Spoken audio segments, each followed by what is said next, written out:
মামুনুল হক। মামুনুল হক।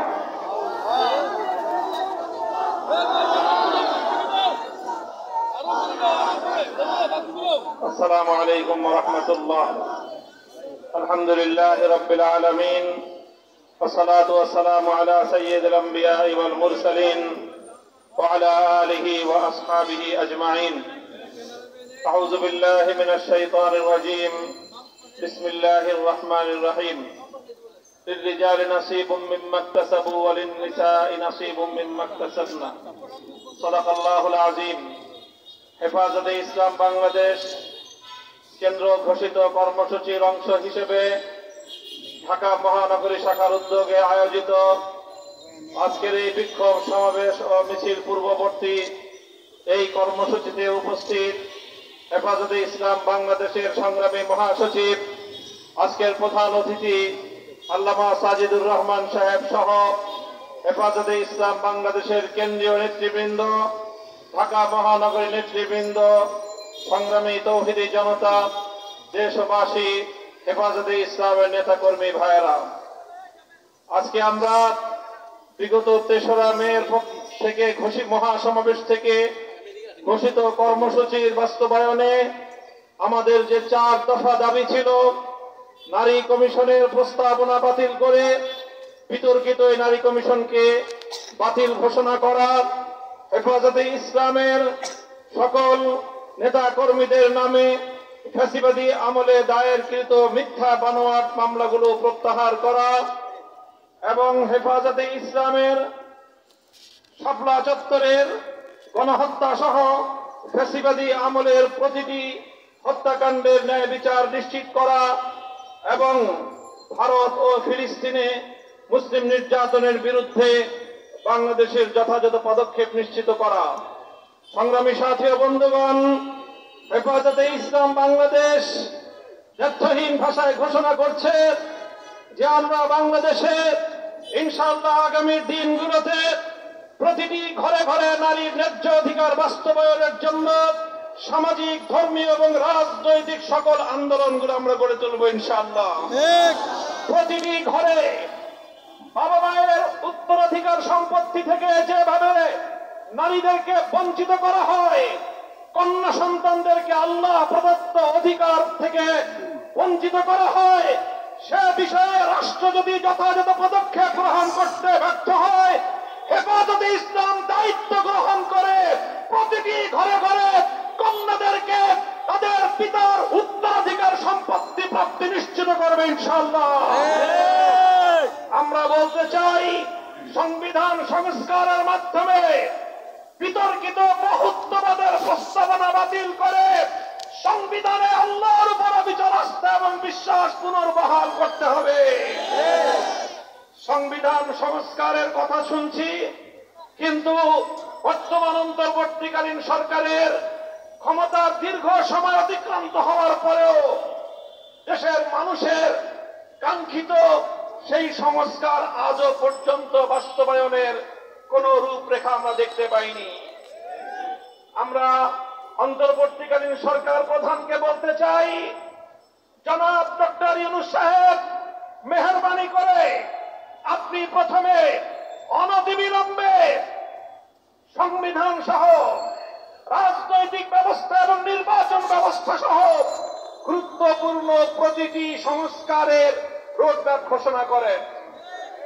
কবে নাগাদ আপনারা এই সকল সংস্কারগুলো করবেন?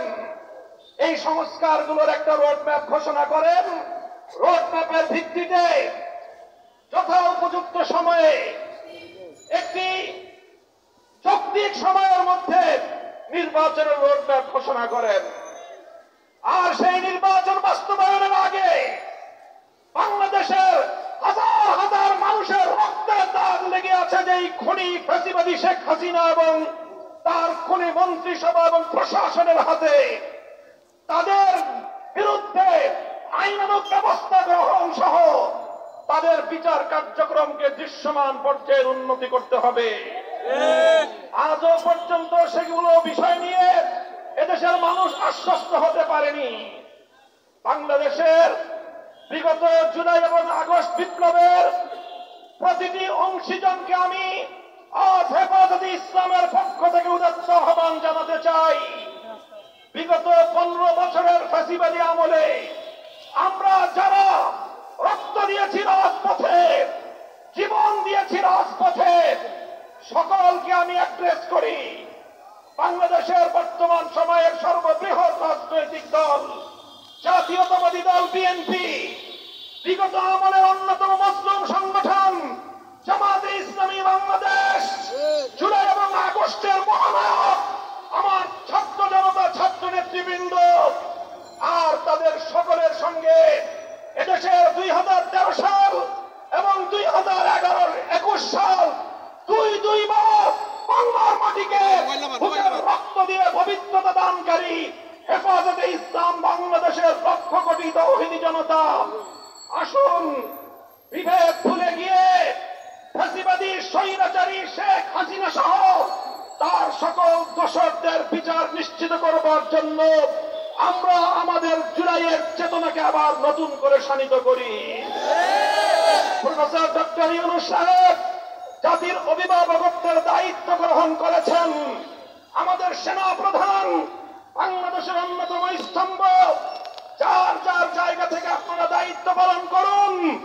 আপনারা ব্যক্তিগত মান অভিমান এবং ক্ষোভ থেকে এদেশের 18 কোটি মানুষের স্বপ্নকে ফিকে হতে দিতে পারেন না।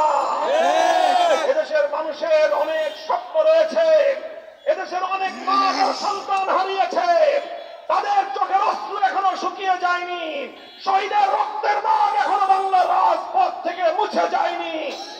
এখনো ক্ষমতা নিয়ে এত মারামারি করা এবং এত হানাহানিতে লিপ্ত হওয়া আমাদের জন্য সমীচীন হবে না।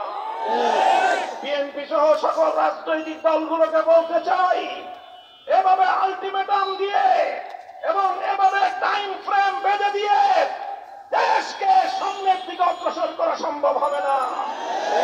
সহনশীল অবস্থানে আসুন, প্রত্যেকে দায়িত্বশীল ভূমিকা পালন করুন। হেফাজতে ইসলাম বাংলাদেশ বাংলাদেশের আধ্যাত্মিক সংগঠন এবং সকল রাজনৈতিক সংগঠনগুলোর অভিভাবক সংগঠন হিসেবে ঐতিহাসিক ভূমিকা পালন করবে ইনশাআল্লাহ। হেফাজতে ইসলামের মঞ্চ থেকে আমি আমাদের বাংলাদেশের এই ক্রান্তিকালের ত্রাতা হিসেবে আবির্ভূত অধ্যাপক প্রফেসর ডক্টর ইউনূস সাহেবকে আহ্বান জানাতে চাই, আপনি আপনার সংস্কার কার্যক্রম সুসম্পন্ন করুন। এদেশের রাজনৈতিক দলগুলোকে সঙ্গে নিয়ে নির্বাচন ব্যবস্থার আমূল সংস্কার সাধন করুন। প্রচলিত বর্তমানের দুর্বৃত্তায়নের নির্বাচনী ব্যবস্থায় এদেশের মানুষ বিশ্বাস করে না।